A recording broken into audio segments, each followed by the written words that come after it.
भाई एक बात बताओ, जब इंडिया की जीडीपी इतनी फास्ट बढ़ रही है तो रुपया कमजोर क्यों हो रहा है ना अजीब बात। चलिए एक बहुत ही सिंपल एग्जाम्पल से इस पूरे गेम को डिकोड करते हैं। मान लो तुम्हारी सैलरी 50,000 रुपए हो गई, लेकिन महीने का खर्चा 70,000 का है। तो सोचो, क्या तुम सच में रिच हुए या फिर एक बहुत भारी फाइनेंशियल प्रेशर में आ गए।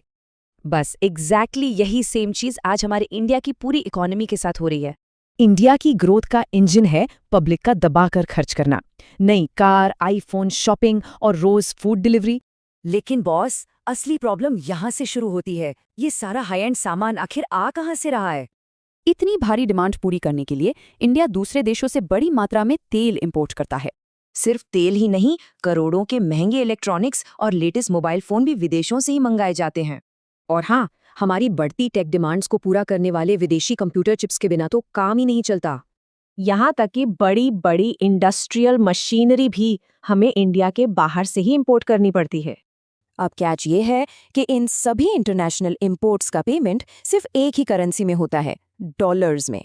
मतलब देश में जो भारी पैसा जनरेट हो रहा है वो डॉलर्स बनकर तुरंत बाहर वापस जा रहा है। अब जब मार्केट में हर रोज इतने सारे डॉलर्स की डिमांड लगातार बढ़ेगी तो डॉलर महंगा होगा ही।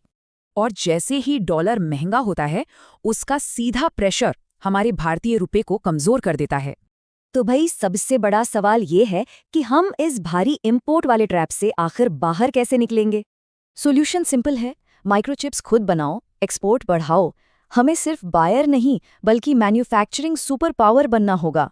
याद रखना, जिस दिन पूरी दुनिया भारत से सामान खरीदेगी ना, बस उसी दिन हमारा रुपया असल में मजबूत होगा। तो जाते जाते ये सोचिएगा जरूर, क्या इंडिया डॉलर पर अपनी ये भारी डिपेंडेंसी कभी पूरी तरह खत्म कर पाएगा।